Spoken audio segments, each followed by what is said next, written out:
intensity is not intimacy and control is not security. कई बार हमें अपने पार्टनर्स में रेड फ्लैग दिख जाते हैं, हम फिर भी शादी करते हैं या हम फिर भी उस रिलेशनशिप को चलाते रहते हैं. मैं ट्रिगर ना दूर वाले लोगों से कभी नहीं होऊंगा. I will only be triggered by the people I trust and I depend upon. बहुत सारे यंग लोगों से मेरी बात होती है. दे आस्क कि how do I find the perfect partner, how do I find that soulmate. I always tell them see if you are finding match for the soul, know the soul first.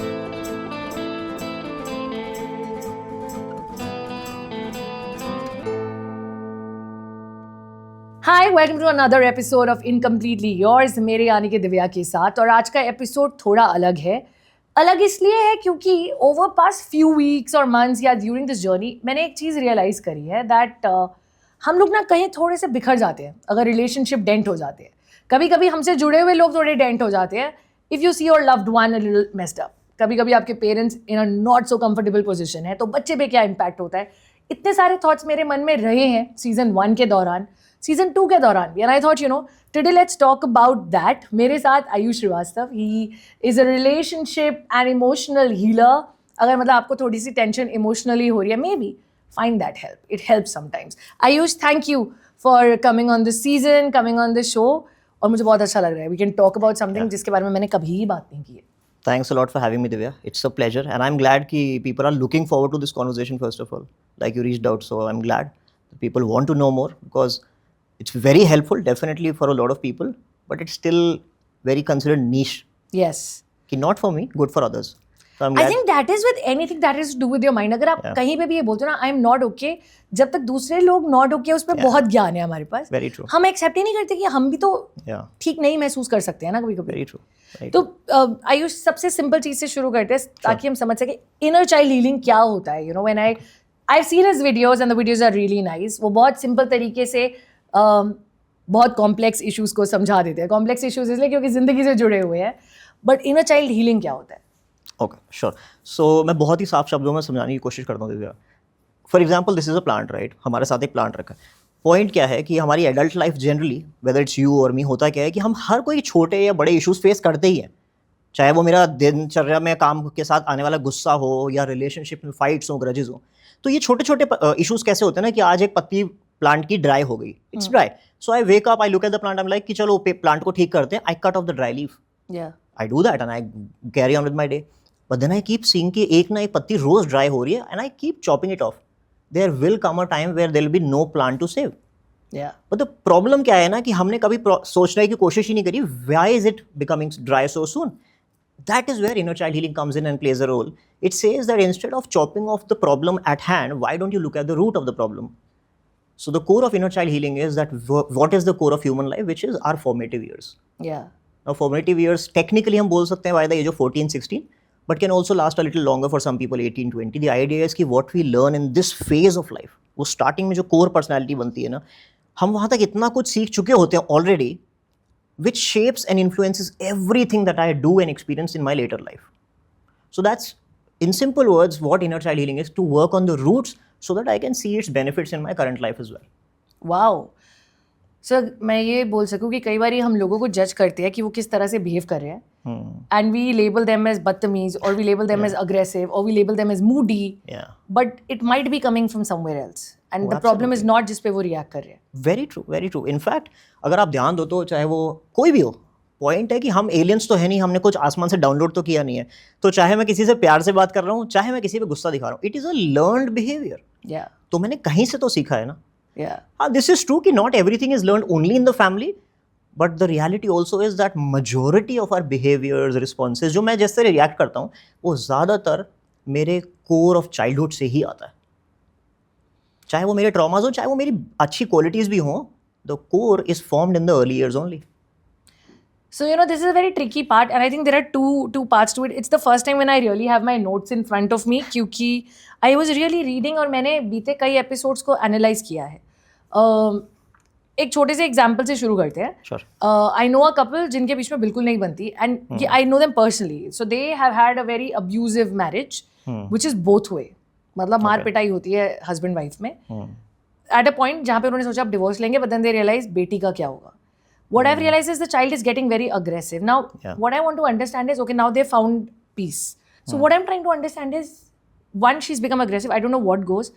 what happens to the child when she grows up watching this? May be अब वो पढ़ने बाहर चली जाए 16-17 साल की उम्र में उसको स्विट्जरलैंड भेज दें बॉम्बे भेज दें whatever the thing be. Yeah. But what happens to the child when इतनी abusive setup देख रही हो पेरेंट्स का? Sure. So I think this is a very very common scenario जहाँ पे Yeah. parents stay together for the sake of the child. Yes. And उनको लगता है कि we are doing justice and we are doing it for the child, we are Yeah. doing them a benefit. But actually let's think about it. Child इस case में ना दोनों situations का worst कर रहा है. For example, imagine कि ये couple separate हो चुके होते. उसमें उसको separation anxiety होती, distance की वजह से lack होता, dependence की कमी होती, ऐसा लगता है कि मेरे पास कमी है किसी चीज़ की. Yeah. अभी वो तो नहीं हुआ, बट क्या है पेरेंट्स सेम घर में रह रहे हैं, but I tell you in 99.9% of such cases साथ में रहते हुए भी there is lack, there is abandonment issues. वो बच्चे में एंग्जाइटी है कि ये लोग साथ हैं, but a child is very intelligent, they always pick up on signs, they know कि रूफ सेम है but the houses are different. Yeah. अब इस चाइल्ड में ना कुछ कुछ बहुत कॉमन ट्रेट्स आपको दिखेंगे, जैसे one of them you pointed out that aggression is there, but the point is aggression is a consequence. What is the child trying to denote and what are they trying to convey by that aggression? Maybe Yeah. sometimes they are aggressive, saying कि मुझे सुनो, Yeah. right? I mean, it's like a tug of war. The child knows that I am the reason why they are together, Yeah. so I have to keep it together. Yeah. तो aggression is just a sign कि जब वो भड़ास control नहीं कर पा रहे, जब वो वो पेंट अप इमोशंस इतना लंबे टाइम तक अंदर, तो वो भड़ास की तरह निकलते हैं. But what about the times when the child is not aggressive? I think that's more damaging to the child. And that is the point where you actually ask yourself, is in दोनों में help किसको चाहिए? Is it the parents? Because I've had a lot of single parents और co-parents जिन्होंने ये बोला कि the बच्चा needs help. And it's a very very helpless situation. I don't know इस situation में किसके पास जाए. I'll actually come back to it, but Sure. there's another question which is about a partner. So दो लोग हैं जिसमें partner ने बहुत ट्रबल चाइल्डहुड देखा है, बहुत अग्रेसिव फादर देखे हैं और अपब्रिंगिंग में वो अग्रेशन रहा है. Yeah. Now when she is married to a guy, वो अग्रेसिव है. वो शादी 10 साल चली because he wanted to help her, because there was no, but when she does not want a child अपना, Yeah. क्योंकि वो कहती है कि मैं कहीं वही ना करूँ जो मैंने देखा है. Yeah. And then eventually what has happened is bad childhood and now in the शादी is not working. Okay. So can we really help that girl? I mean in the sense people like her जो शायद बहुत खराब childhood देख के आए हैं. The good news is absolutely yes. There are so many people who are working on it and getting over. So good news is yes, but then point is how and where. Yeah. देखो क्या होता है ना, एक बच्चा कैसे सीखता है कि मुझे कैसे बिहेव करना है. So let's consider such a family जहाँ पे देयर इज वन पेरेंट और one elder who is abusive, physically sexually abusive है, वर्बली भी अब्यूजिव है बहुत फ्रीक्वेंटली. इस सिनेरियो में there are two people, one is the child who is the victim, the sufferer, and the other is the parent. Yeah. अब बच्चे की life में क्या हो रहा है ना, these are the two prominent role. उसको कोई फर्क नहीं है कि टीवी पे क्या आ रहा है, मेरे घर के बगल में क्या हो रहा है, उसके सिर्फ वही दो प्रोमिनेंट रोल्स हैं, because that is where they are spending time. आधे time I am the victim जो मैं खुद को ऑब्जर्व कर रहा हूँ, बाकी आधे टाइम मैं किसको ऑब्जर्व कर रहा हूँ, अपने उस अब्यूजिव पेरेंट को. इससे दो ही तरह की पर्सनैलिटीज डेवलप होती हैं बच्चे की. या तो ये चाइल्ड बड़ा होकर एक ऐसा एडल्ट बन जाता है जो विक्टिम पर्सनैलिटी से ज़्यादा एसोसिएट करता है क्योंकि उसने वहाँ ज़्यादा टाइम स्पेंड किया. सो आप ध्यान दोगे कि ये उन सारी रिलेशनशिप्स में एंटर करेंगे जहाँ पे they continue to be oppressed, they continue to suffer violence, they continue to be attract abusive partners, because some part of their subconscious feels that this is what life is all about. They may not realize, but they'll always enter abusive relationships. That's true. And the other extreme is where the child suddenly feels at a certain age कि यार being a victim, ये victim बने बने तो life चलने नहीं वाली. तो actually उसको क्या लगने लगता है कि this abuser has more power. तो this child starts waiting for that point in life जब उसको लगता है कि यार अभी तो मैं कुछ नहीं कर सकता, but just wait for the moment when I also have authority. So maybe when they have a job, when they are physically stronger, you would notice then they seek partners and relationships where they can be the oppressor themselves. तो इसको हम psychological terms में बोलते हैं oppressor behaviours. Oppressor behaviours आते ही वहाँ से जहाँ the child has themself experience oppression, abuse, physical.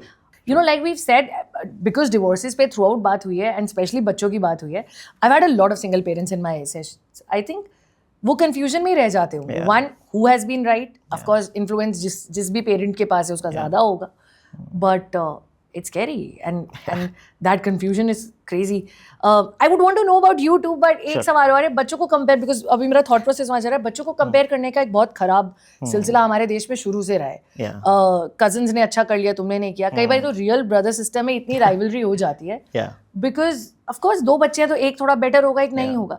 Does that also come along when we grow? It often does, but I think if I may, इसको explain करने से पहले ना, I'll just give a disclaimer.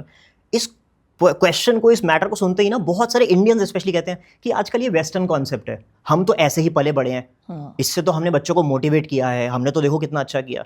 Comparisons point is कि what was the intention? Yeah.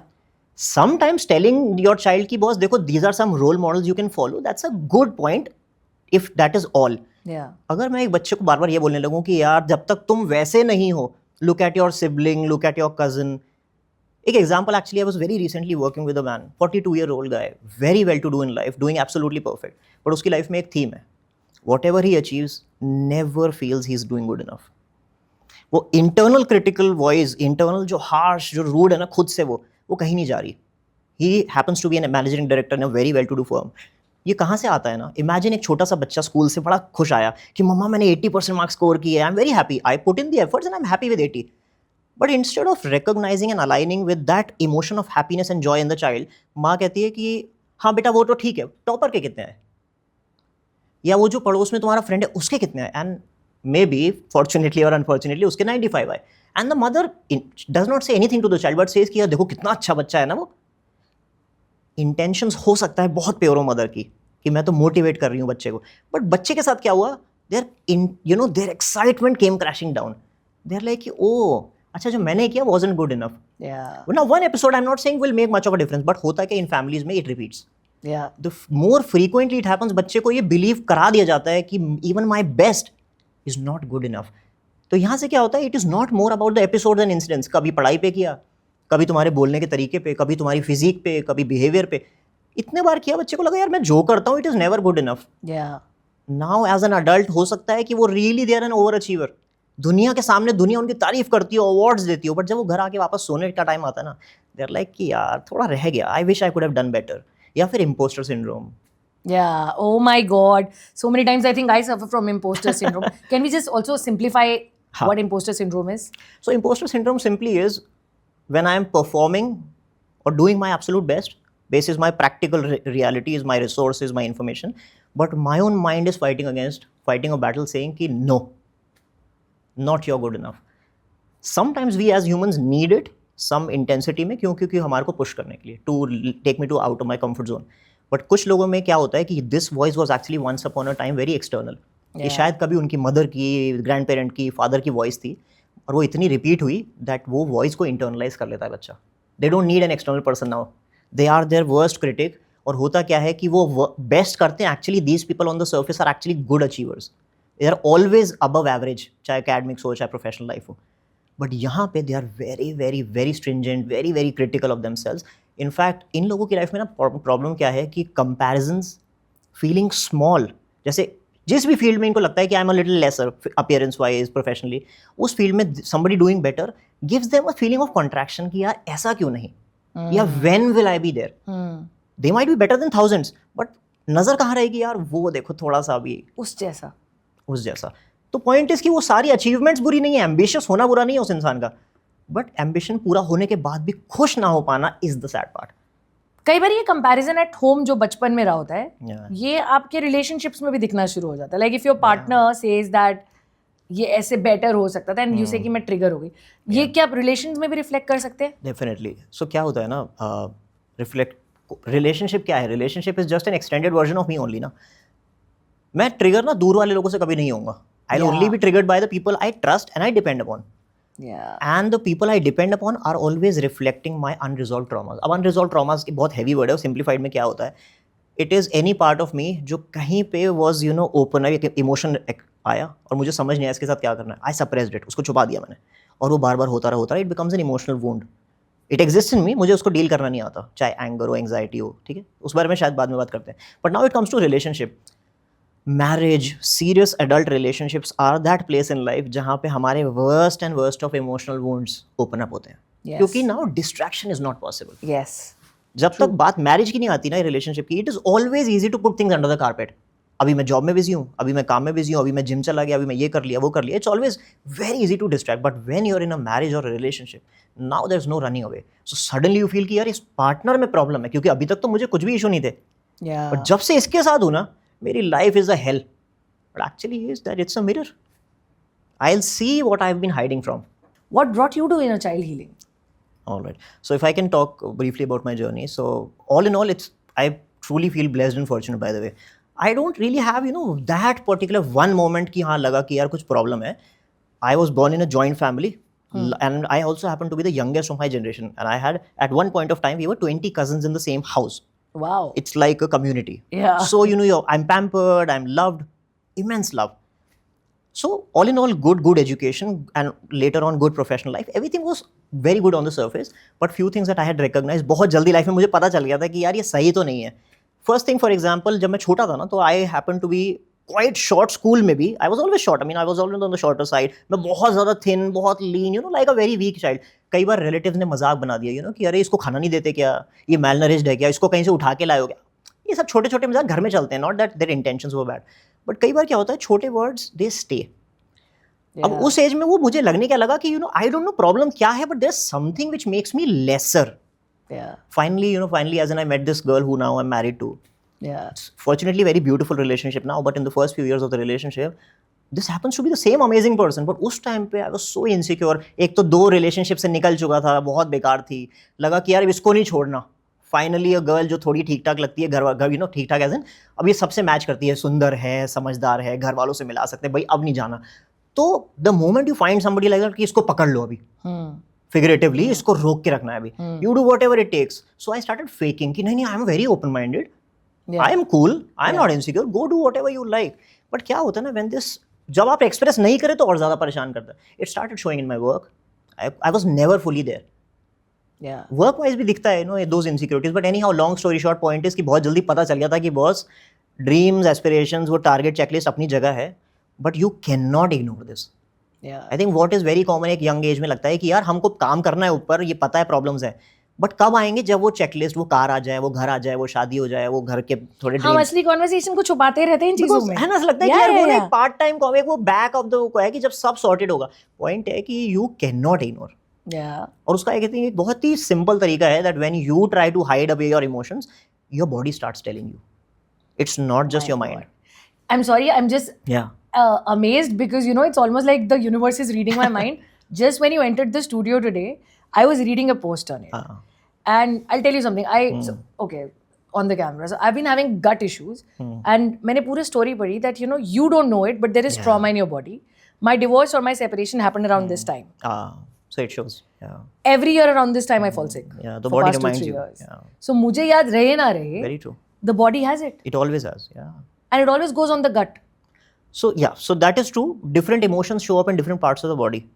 So for example, emotions like fear, uncertainty, anger, anxiety, they are very much to do with your gut. When I say gut, it's your stomach and your liver. That is why you would often notice people who struggle with a lot of fear or anger, they are people who are easily targeted by addictions and cravings related to your tongue, whether it is sweet stuff, whether it is spicy, oily, fried junk food, binge eating, midnight snacking. It is always to do with these emotions where you're trying to suppress and hold it in. Wow. It's weird. And it's almost like मुझे लग रहा है मुझे notes बंद करने चाहिए, because आपके हर answer में से ना, I can now, this is why I say, this is a new territory, but this is so real. I think I read grief also is in your hip or your abdomen area. It is to do with your lower body. In fact, grief and again, a lot of fear and feeling of this, uncertainty, unsurety about your future. कि यार, where am I going? ये मेरा career, ये मेरी life, मेरी relationships. Is there anything that's coming out of it? Yeah, it's a blank. It's going downhill. ये जो uncertainty of the future, it shows in your lower back. People with issues in their lower back, and their hip is a lot about this. But as you mentioned, so hip and thighs are the areas which store a lot of your stress in the body. Along with this particular region, your frontal part hota hai, eyes, back of the head, this part, forehead area, this also stores a lot of stress. So Ayush, if I can ask you, what has been your mantra of, say, getting better in the shadi? Maybe we can help people with that too. What is it that works? So I think listening to me, to this from me, a lot of people don't like listening to, especially from young people. They're like, हाँ अभी ज्ञान दे रहे हैं, अभी शुरू है इनका. But anyhow, if I may say this, I think one is self-awareness Yeah. and readiness to work. We spend so many years trying to justify how am I right कि वो शीशा देखने की आदत खत्म हो जाती है. शीशा as in कि because your partner will come and show it to you. I'll show it to my partner, she'll show it to me कि boss ये है. Maybe I'll show it to my partner कि you suddenly go quiet when we have to discuss things. She'll be like you're so desperate. आजकल social media पे भी चल रहा है ना, anxious attachment style, avoidant. You will always reflect it. But for us, I think what has really worked is some amount of clarity and this readiness कि यार we are not going to give up on it. And we are also not going to just bear with it कि चलो अभी साथ हैं तो रहना है. We need to be happy together. So let's figure it out. Yeah. Actually इस बारे में इतना ज़्यादा काम करते हैं ना, तो I try to control what I speak on. एक कॉन्सेप्ट होता है जिसको बोलते हैं caretakers trauma. Caretakers trauma कहाँ से डेवलप होता है ना, कि जब एक बच्चा देख रहा है कि मेरा एक पेरेंट या दोनों पेरेंट्स जो है ना वो किसी वजह से लाइफ में बहुत स्ट्रगल कर रहे हैं, बहुत सफ़र कर रहे हैं, वीक हैं, अपना ध्यान नहीं रख सकते. कई बार पेरेंट्स ही अपना इतना दुखड़ा होते हैं कि बच्चे को लगता है कि हाय मेरा पेरेंट कितना परेशान है. एनी हाउ होता क्या है, बच्चे जो है ना by nature they are very empathetic. छोटे बच्चे की फर्स्ट रिस्पॉन्स यही होगा कि अगर कोई परेशान है तो मैं पूछ लूँ, कुछ कर दूँ. तो कई बार कुछ फैमिलीज में बच्चों को ये इतनी बार करना पड़ता है, रोज़ करना पड़ता है, दे स्टार्ट बिलीविंग कि मेरा purpose of life is to take care of my elders in the family, emotionally, physically, जैसे भी. होता क्या है, चलो मान के चलते हैं ये भी गुड क्वालिटी है. कोई कहेगा कि अरे ये तो अच्छी बात है ना, बच्चा इतना अच्छा काम कर, that is a good quality. Unfortunately जब फैमिलीज़ में ये बहुत ज़्यादा लंबे समय तक बच्चे को करना पड़ता है ना, वो कई बार ये भूल जाता है कि ये मैं सिर्फ अपने पेरेंट्स के लिए कर रहा था, this is not my purpose of life. But because it becomes a conditioning, वो क्या करते हैं, वो लाइफ में जहाँ जाते हैं ना वो एक केयर टेकर ही बन के रह जाते हैं. They start wearing the hat off being a care taker. For example, आप नोटिस करोगे उनकी लाइफ में वो जब बड़े हो रहे हैं ना, स्कूल में, कॉलेज में, प्रोफेशनल लाइफ, मैरिज तक में, they are only surrounded by people जो किसी ना किसी इशू को लेकर उनके पास आते हैं.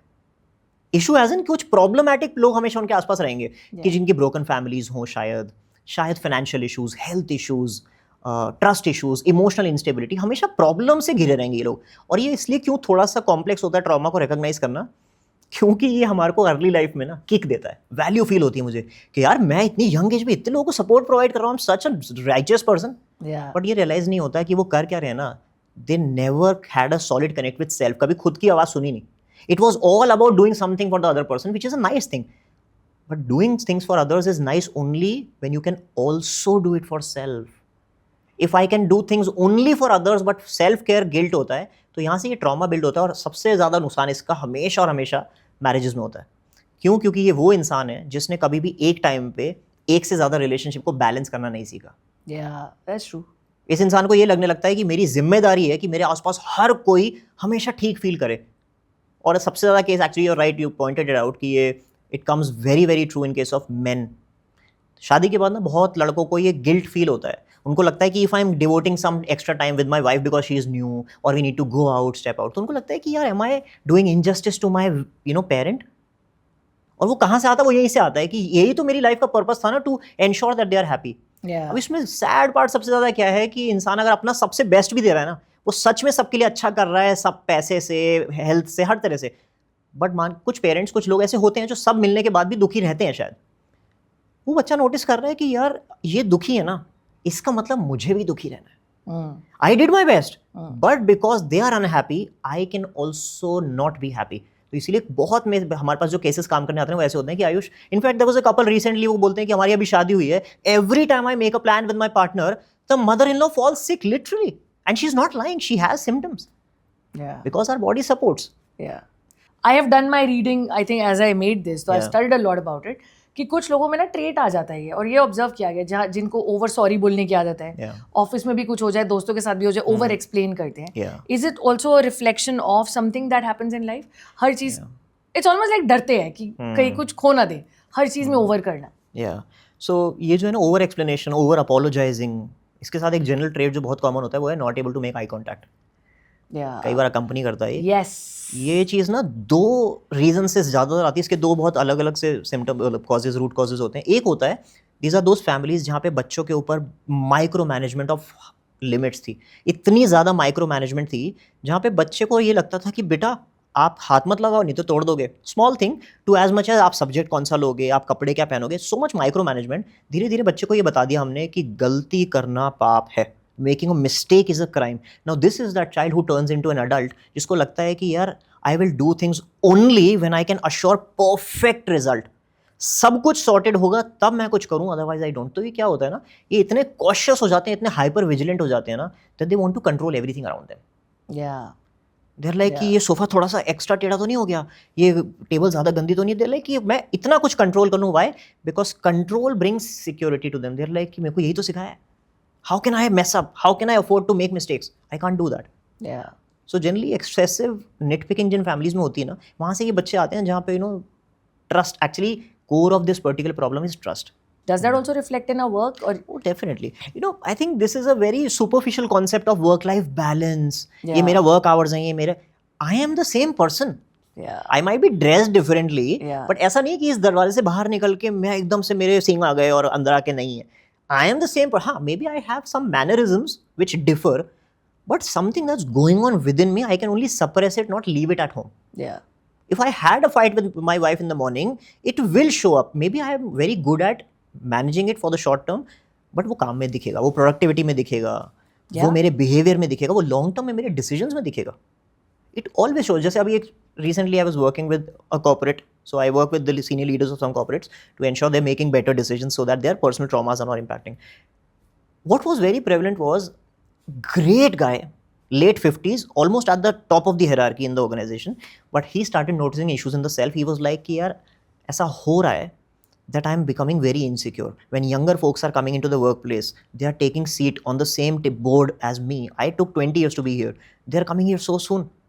I'm feeling insecure. I'm not allowing them to speak. I know it that I'm overpowering. Why is it happening? And then when we started doing work, we recognized that this is exactly what he had observed growing up. That authority meant silencing the lower voices around you.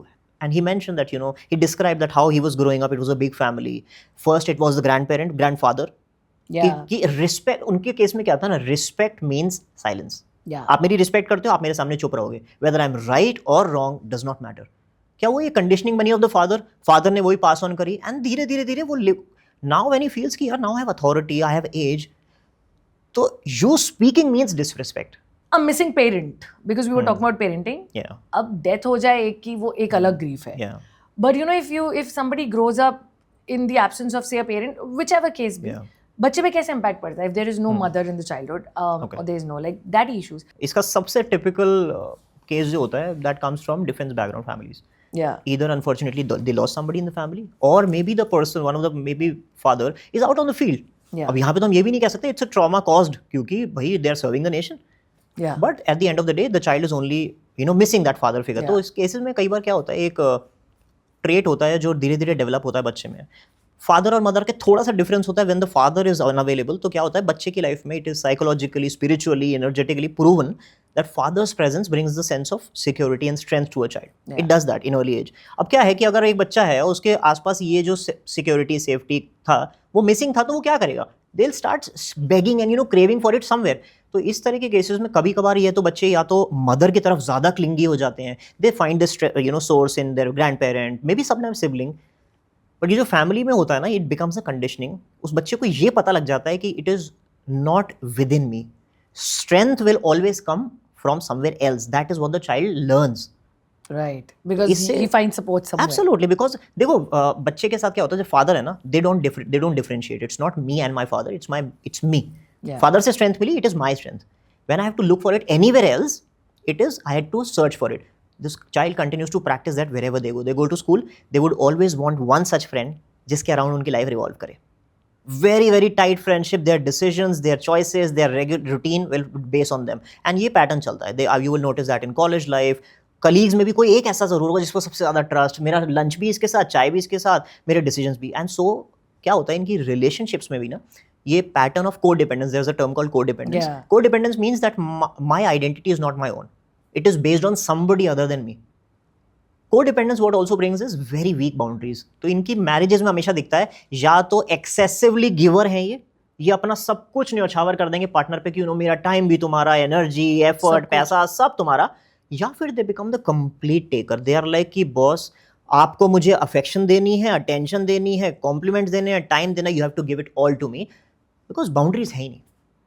That is so true. I mean, you know, अगर आप ये conversation देख रहे होगे, whichever form, I'm sure you'll be able to think about somebody in your life who is like that. And actually, I can correlate because this is how some people are in my life due to absence of a parent. Because red flag का कहीं पीछे बीच में जिक्र हुआ था, and sorry it was in the back of my head. कई बार हमें अपने partners में red flag दिख जाते हैं, हम फिर भी शादी करते हैं या हम फिर भी उस relationship को चलाते रहते हैं. What is that fear, you know? And also along with that a question is that कई बारी एक पैटर्न चलता है रिलेशनशिप का, ब्रेकअप का. एक एग्जांपल के साथ समझाने की कोशिश करता हूँ. इमेजिन कि मेरे फैमिली में एक अब्यूजिव पेरेंट है, physically, verbally, not just with me but in general. मेरी मदर को भी हिट करते हैं, गंदा बोलते हैं. मेरे मन में ना लॉजिकली मुझे ऐसा लगता है कि मेरा सॉफ्ट कॉर्नर मदर के साथ है और फादर के साथ मेरा रिश्ता अच्छा नहीं है. ये मेरे को पता है, लॉजिकली बच्चे को पता है. बट एक्चुअली उसके मन में एक और पैटर्न है. वो ये पैटर्न है कि अगर इससे प्यार कम मिल रहा है तो वो बच्चा, पता है, डिजायर भी उससे ज्यादा करता है. मदर रोज प्यार करती है, दैट इज नॉर्मल, बट एक दिन वो अब्यूजिव फादर अगर मेरे को प्यार कर लेना, ये मेरे बचपन की आस है. सालों साल that desire lives in me and that is what often shows up in the the adulthood. ये बच्चा इस फॉर्म में, इस सेंस में बड़ा हो रहा है कि उसकी लाइफ की सबसे बड़ी डिजायर ये फायर बनती जा रही है अंदर कि I need love from somebody who has similar traits, which is toxic traits, somebody who will not give it to me easily, somebody who I'll have to chase, I'll have to change. और एक ये Dzire भी होता है कि I will do something जो मैं father के साथ नहीं कर पाई ना, I will ensure this guy changes. तो ये इसलिए बहुत बोलते हैं ना कि why do girls like bad boys? It's because they have that in it, not everybody but a lot of us have that desire कि यार I have that open project, एक को ठीक करना है लाइफ में. Oh, तो हम वो rectification We don't know journey पे because चल you know all of this is at the subconscious level. We don't know, we don't take these intentional decisions. But you would recognize कि ये partners दिखते हैं आपको 100 तरह के हैं. वो कनेक्ट जो फील होता है ना, जिसको हम बोलते हैं वाइब, मेरा वाइब मैच हो गई, केमिस्ट्री है. This is exactly that. Your subconscious is calling them, oh you know ये मैच कर रहा है, यहाँ से मिलेगा वो वाला मिसिंग वाला लव. इस कॉन्वर्सेशंस हेल्प. एंड बताता हूँ मैं, हमें ना लगता है कि बच्चे are immature. It is we who are. We as adults are not capable of understanding and talking about emotions. Children are born with that intelligence. And intuition. Oh, very much, very much. हमें लगता है कि मैं बात नहीं कर रहा हूँ, उनको नहीं पता चलेगा. उनको हमसे पहले पता है. They're just looking for words. Yeah. And I'm sorry you have not asked this question, but I just don't want to forget this. It's very common. बहुत घरों में, ये टॉक्सिक घर की बात नहीं कर रहा हूँ मैं, ये बहुत ही नॉर्मल हेल्दी घर मैंने अपने घरों में भी देखा है कि हम लड़ाइयाँ बच्चों के सामने कर लेते हैं. छोटी छोटी लड़ाइयाँ, बड़ी बड़ी लड़ाइयाँ, बच्चों के सामने झगड़ा, सामान फेंकना ही करना. But we make it up privately. बच्चा बैठा है, लड़ाई देखी, उसके बाद कैसे आपने बात करके सॉर्ट करा, how you hugged each other, how you know looked at each other and you spend that time with friction.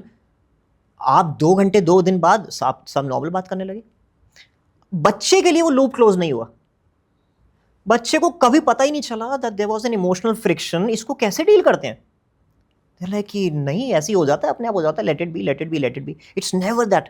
If you are sorting things out, let them know. Maybe उनके सामने हर चीज sort करने की जरूरत नहीं है, but at least come back and sit with them कि देखो, you were a witness to our argument, you need to know what happened after. Don't tell them the content, but tell them that you sorted it out. That is so true and that is so nice because problem देख ली, लड़ाई देख ली, solve कैसे हुआ वो नहीं पता. अच्छा, अब अगले दिन बात करें. इसीलिए लॉट ऑफ पीपल से मम्मी पापा की तो अपने आप ठीक हो जाती है. वो अपने आप नहीं होती है. एग्जैक्टली, अपने आप कभी नहीं होती. Few quick questions. हम रेड फ्लैग्स की बहुत बात करते हैं. Let's look at the positive side. What are the green flags शादी से पहले या रिलेशनशिप में हमें एक दूसरे में देखने चाहिए, या यू नो कि okay this is the bare minimum that should be there? Sure. So I think first I can speak of is from personal experience, and I was very, very lucky on this matter that we both recognized that we had come out of very, very toxic relationship, both of us at the same time, but we were not, we were not poisoned against the person. We were very clear that what did not work was this partnership. So I think, and उसके लिए हमने कुछ किया नहीं था. I'll not boast about it. It just happened. हम दोनों को पता था कि यार it did not work. But it wasn't कि वो इंसान टॉक्सिक था, वो जगह खराब थी. It just did not work out and maybe the reason is क्योंकि हमें मिलना था शायद. But one thing is, it is never only about a person whether you like them और not. So that's something broad, but when it is about checking a few points in a person, I would simply say number one is how ready are they? How ready are they to accept that I and my family could have some things which are not perfect right now. मैं देखो ये भी नहीं कह रहा कि उनको बोलो कि भाई मेरे साथ रिश्ते में आना है तो पहले थेरेपी करो, it's not possible. But at least ये acceptance and openness है that there could be something which makes me human first of all. Yeah. कहीं वो इस भ्रम में तो नहीं है कि मैं और मेरे माता पिता ब्रह्मा विष्णु महेश हैं. Yeah. कई बार ऐसा ना एक weird सा क्लाउड होता है कि anything could go wrong but not my parents. जहाँ पे भी ये बबल है ना, it's a ठीक है, there are cases जहाँ पे solutions होते हैं, but if it's already visible, take some time because that is a I would say that's a space जहाँ पे you get sucked in Yeah. and you spend a lot of energy and effort just trying to prove them otherwise. Yeah. That's true. number one. And if it is only about the person, then I would say, how do they deal with unhealthy emotions? It is always good to look at gestures which are nice. कि वो मुझे यहाँ date पे ले गया, we had this amazing time. But actually when you are disagreeing to something, तब कैसे behave किया? disagreements, conflicts, and कभी कभार क्या होता है, ठीक है, लोग कहते हैं कि कोर्टशिप में डिसएग्रीमेंट होता ही नहीं है, कैसे पता लगाएं? At least try to talk to them about issues which they do not like. For example, मैं एक बहुत ही stereotypical example दे रहा हूँ. A lot of young people have very very severe drastic views on gay marriages, LGBTQ, maybe political. Can you have conversations which are opposite to their alignment? How do they really respond to it? That is so nice, Ayush. That's so true. कैसे करते हो You आप? don't like it. Yeah. You don't like it. Yeah. But are you open enough? Yeah. Can you at least listen? Because that's what is going to happen in the relationship. I mean, intimacy, physical closeness, ये सब होता है. It comes and goes away. What will last is your conversations. What will last is can me and you sit in the balcony not talk about anything. That is when disagreements, because that's what will shape your energy as a relationship. Just couple of them. Of course, there's a lot of work that goes in self awareness के लिए. But simply put, जो कोई भी काम करना नहीं भी चाह रहा हो, तो एटलीस्ट दूर से इतना जरूर देख लें कि मैं ये जो डिसीजन ले रहा हूँ ना, ये अपने खुद के इश्यूज के बेस पे ना ले रहा हूँ. Yeah. That is so true. I think आप अपने सबसे डिफिकल्ट पॉइंट को कैसे हैंडल करते हो साथ में, गुस्से को वो कैसे हैंडल करते हैं, अपने से नीचे लोगों से कैसे बात करते हैं, मुझे लगता है एंड रिस्पेक्ट आई थिंक सबसे आई थिंक हाँ, it's beautiful but it's non negotiable. But point क्या है ना, रिस्पेक्ट क्योंकि बहुत लोग क्यों मिस कर देते हैं, क्यों बहुत लोग सरप्राइज होते हैं शादी के बाद रिस्पेक्ट नहीं मिल रही. These are most often those people who are all right कि शॉर्ट टर्म में अगर मैं खुद की नहीं रिस्पेक्ट करूँ तो दैट्स ओके. अगर मैंने ना प्रैक्टिस नहीं करी है, मेरी कंडीशनिंग में ये पार्ट नहीं है ना कि respect is my core non negotiable, तो आई एम लाइक ओके ना, ठीक है, क्या ही बड़ी बात हो गई, disrespect me but please inside the house, बाहर मत करना. धीरे धीरे वो वॉल्स इतनी वीक हो जाती हैं, वी डोंट रिकॉग्नाइज कि I was the first one disrespected myself. Yes. So green flags ढूंढना या रेड फ्लैग्स ढूंढना हमेशा तब इजी होगा when I know my own. When I know my own, so I know कि I am also imperfect, I am a work in progress. So will they be. I'll never meet a perfect partner. But how open am I? जब वो पता होते हैं ना, तो I know कि the other one will come with some flaws here and there. But what are non-negotiables for me? This is what I'll allow. This is what I don't think are meant for me. My last two questions, because this can be never ending. I can catch Sure. him later and you can catch him too for more. But because आपने ना कहीं पे mention किया था and I really wanted to ask, it was very interesting. You mentioned intensity and intimacy in one of the answers. Yeah. What is intimacy? We can understand कि intimacy actually होती क्या है. To just make out is intimacy. Yeah. To hold hands is intimacy. And what is intensity? Intimacy is nothing else but comfort. Now this is physical and emotional both. तो physical intimacy क्योंकि easy है समझना, तो लोगों को लगता है कि can we bear in front of each other? Can we just be there with no barriers at all? That is physical intimacy. Much more is emotional intimacy. और वहाँ पे भी concept same है. Can I be an open book in front of them right now? And उसके लिए इस book को पहले खुद पढ़ना पड़ेगा. सही बात है. If I don't know how I feel here, how I feel there, how I respond, I can never be. In fact, ये connected है, ये बहुत अलग नहीं है emotional physical intimacy. बहुत सारे बच्चे who have had issues in the childhood, either physical abuse, sexual abuse, वो emotional intimacy और physical intimacy दोनों में struggle करते हैं adult age में, और दोनों तरह की हैं. एक intimacy issues होते हैं where they just do not enjoy any kind of intimacy with somebody else.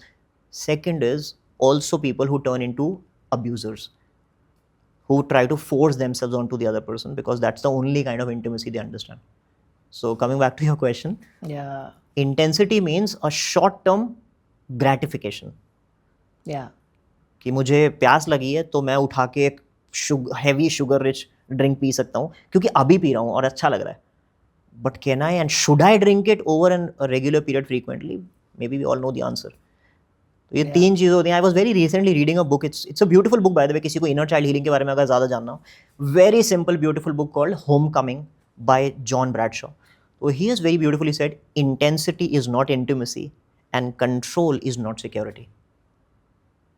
Lot of people feel कि यार मैं पार्टनर को कंट्रोल कर लूँ, बच्चों को कंट्रोल कर लूँ, खुद को मैं भी जकड़ के रख लूँ, मेरा घर साफ है, everything is an order, it means I feel safe. और जितना ज़्यादा वो जकड़ते हैं ना, सिक्योरिटी उतनी कम लगती है. जितनी इंटेंसिटी बढ़ती है, उनको लगता है पास आएंगे, दूरी, क्योंकि आप किसी के साथ लेटे हो in the bed and then you feel lonely. Most worst kind of intimacy. हमें कैसे पता चलेगा that it's time that I work on my self, which I think is anyway should be done every day. But वो कौन सा point है where maybe we need to now reflect अंदर? So इसका एक सबसे आसान तरीका होता है. There is a word called trigger. Triggers are very very good indication that I need to. What is a trigger? Trigger is like a button कि कुछ पुश हुआ, आसपास कुछ हो नहीं रहा, but I am feeling that emotion. जैसे छोटी सी बात है कि एक बचपन में मैं देखता आ रहा हूँ कि मेरे घर में कोई बड़े बुजुर्ग हैं, मेरे ताऊजी हैं, मेरे दादाजी हैं, वो हमेशा गुस्सा रहते थे, चिड़चिड़े रहते थे.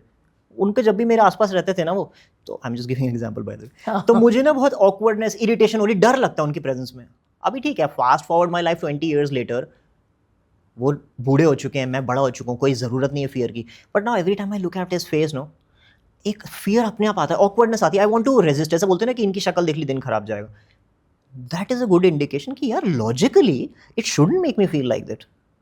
सो when our emotions and our real life don't match, I am like यार फील होना तो नहीं चाहिए. जैसे छोटी सी चीज़ ना, jealousy with a person I don't know. जैसे मेरे साथ ये एक्चुअली होता था ऑफिस में. मैं किसी की भी सक्सेस देखता था ना, अपने दूसरी टीम में कहीं कोई क्लैप कर रहा है, वो रिकॉग्निशन, आई वाज लाइक अरे boot licker, management quota, she is a woman gets it easy. I am like, and I started thinking कि यार why am I negatively judging, it doesn't make any logical sense. उसका तो मेरे से comparison भी नहीं है, कंपटीशन भी नहीं है. These triggers are very simple. Husband में, वाइफ में, बच्चों में ट्रिगर्स, छोटी सी चीज़, reaction is does not match. There is no proportion between the incident and the reaction. First and the most easiest way to recognize because there is something boiling within the surface. That's number one. And second is your body will give you signs. Unexplained health issues are always and always psychosomatic. Psychosomatic means coming out of your emotional, psychological issues. Any final words before I say bye to you? To people who are watching it, हर कोई relationship या तो ढूंढ रहा है या relationship में है, या relationship से निकला है. Yeah, absolutely. I would say one thing. बहुत सारे young लोगों से मेरी बात होती है, आते हैं advice के लिए, personal, professionally. They ask कि how do I find the perfect partner? How do I find that soulmate? I always tell them, see, if you're finding match for the soul, know the soul first. If I have to find a mate for my friend, I need to know my friend first. Soul का मतलब है clear about self. Yeah. What has been my journey? Not, it doesn't mean therapy, but what has been my journey like? What has that made me into? What are some things I need to work and what are some things which are my assets? Clarity जब होगी तो partner we attract. No relationship can be manufactured. It is always attracted. I can only find a partner through the universe. I cannot create it through a checklist. It doesn't happen.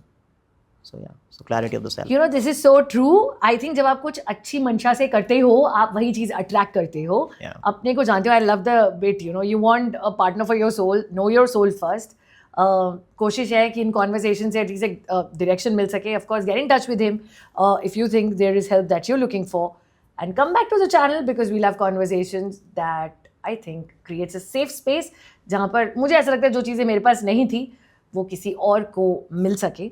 That is why Incompletely Yours with Divya. Ayush, thank you so much for joining in. It was a pleasure having you and entering a new world. I think I can go on and on. It turned out to be my neighbor too. मैं इनसे बहुत सवाल करने वाली हूँ. But thank you for watching this. Thank you, Ayush. Thank you so much, Divya. Thank you.